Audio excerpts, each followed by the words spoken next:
A park in Olivette created so much controversy. Earlier in the week, we had some people on the show who were not that happy with the idea.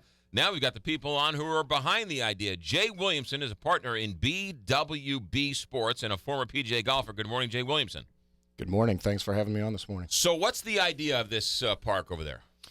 The idea really at the end of the day is to build a world-class facility for not only for Olivette, but for the entire St. Louis metropolitan region. We think that the youth sports market is underserved, especially in the Central Corridor, and we've looked at a piece of ground that is really underutilized in Olivette, and we think that we can bring a very unique development to the area. So what do you want to do with this land that is currently underutilized as a community park in Olivette? We would like to develop at least 2 sheets of ice that could be used for hockey, could be used for figure skating, synchronized skating, actually maybe some curling. We saw that in the Olympics. Sure. And then on the other side, what we're trying to do is create synergy. So not only hockey and figure skating and all those sports inside, but we'd also like to do some outside recreation defined as lacrosse, field hockey, maybe some flag football, some soccer. Yeah, basically, we're trying to develop some fields that can be used for 12 months out of the year that are not just grass, that can be used if it rains at any time. The argument the other side says, Jay, is that this will be private, and even though community will be open to it, they will be priced out of being able to use some of these things. Well, that's absolutely incorrect, and we're negotiating with the city right now. The last thing we want to do is not be a good corporate citizen in Olivette. We want to make sure that the people in Olivette can use these facilities. They would be improved for what they have now. My kids played soccer over there. So basically they could have their Olivette soccer programs on the fields, especially on the weekends in the morning. They could have some flag football programs. I know they do play some baseball at Warson Park right now, but there's also Stacy Park that could maybe be improved with more fields. Olivette has 5 parks at this point, and Warson Park is one of them. How do you plan to pay for all of this? How do you plan to make back your money and make a little money on the side? Well, you know what? That's what's really interesting. People say, well, why don't you just buy some ground and in the industrial park that's right next to Warson Park? The problem with that is ground is expensive, especially in Central Corridor. It's really hard to make the business model work, and we do want to be a for-profit entity, so we're not always going back to our donors, I guess you could say. We want to make sure that the business model works. We've identified, at least 15 different users, whether they be high school teams, clubs, or different organizations. And we think the business model that we've put together with these users makes this project work.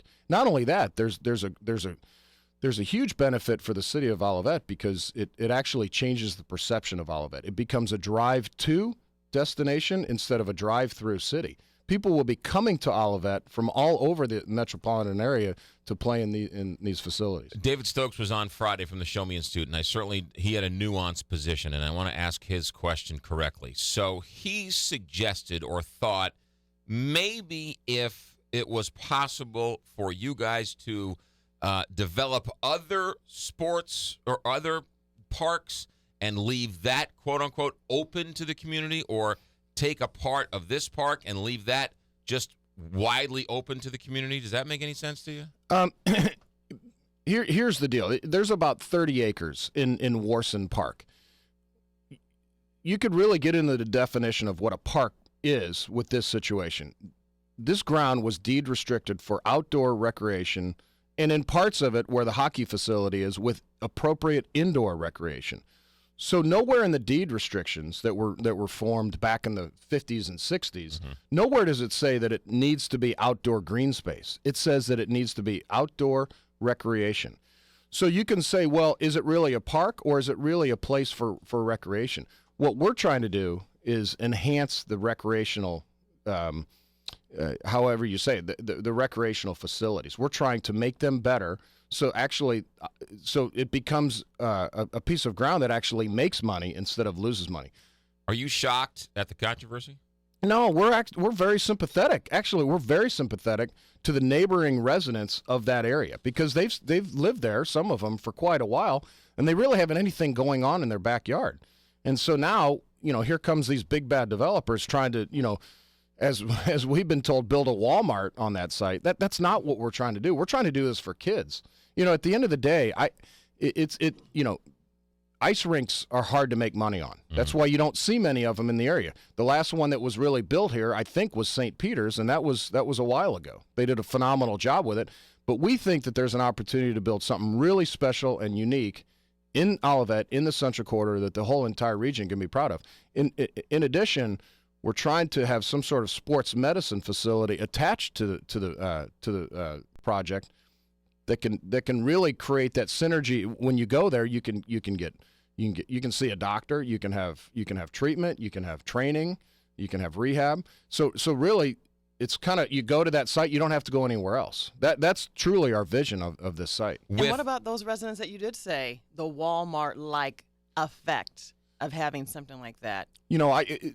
We have an architect out of Kansas City who's actually going to be here at the meeting tonight. I told him to bring his suit of armor. So, but I think that if you look at the renderings, it absolutely does not look like a Walmart. It's an architecturally appropriate building. Now, what that means, we could sit here and debate for a long time. But there are no loading docks.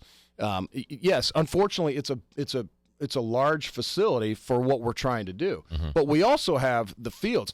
This is not just a hockey facility. This is, the fields that we're trying to build would be a real benefit, not only to the residents of Olivette, but to the community. You mentioned the meeting tonight. Tonight, you're going to present these plans to the community. Yeah, this is our second meeting that we've had in this format, where we show up to the community center. And we talk to whoever wants to talk to us about what we're trying to do, and we're completely transparent. We're open. We're not trying to do something that they're not going to be proud of at the end of the day. And so we're going to talk about some of we've heard the residents. We've heard what they've had to say about the building's too big. So we've tried to tweak it a little bit. We're working with the planning and zoning department at Olivette. We're trying to get the building away as much as possible from the residents, but we are restricted by the deed restrictions and how we do that. We're trying to have more green space. We've talked to Great Rivers Greenway about having the Greenway connect to as a bike path. So we'll have pedestrian paths and bike paths, and trying to get as much green space onto that area as possible. Yeah, in order to build this facility, we have to move some dirt. I want to ask this question correctly. We had the opposition on earlier in the week. We have you on. That seems like, to the listener, it's a 1-to-1 ratio. Like there's equal parts criticism to equal parts in favor. Do we have any idea how many residents are actually upset or complaining and or causing a stir over this? I mean, is it 6? Is it 700? I think that's a good question, and I think we'll find out tonight. And I think that we want to work with not only do we want to work with the city, because ultimately they're the ones that are going to either say yay or nay on this.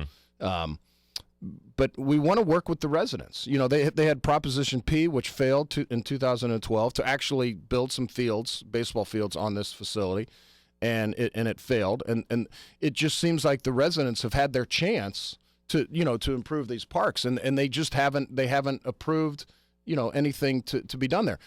Our group has funded everything in this deal. We're funding the attorneys. We're funding the feasibility studies. The residents will not pay one dime for this facility. And I think that that's going to be the trend as we go forward, because the municipalities, they can't afford to be the developer in situations like this. We don't want to use a TIF. And if we did that, we know that they're probably going to turn it down. So we're going to try to do this in a true private-public partnership. I mean, that's the key, is to have a lot of different users with this that are going to benefit, and really do it in a public-private partnership. One last question for you, Jay Williamson. That meeting is tonight in Olivette about this park. You mentioned the sports medicine. You mentioned the ice rinks.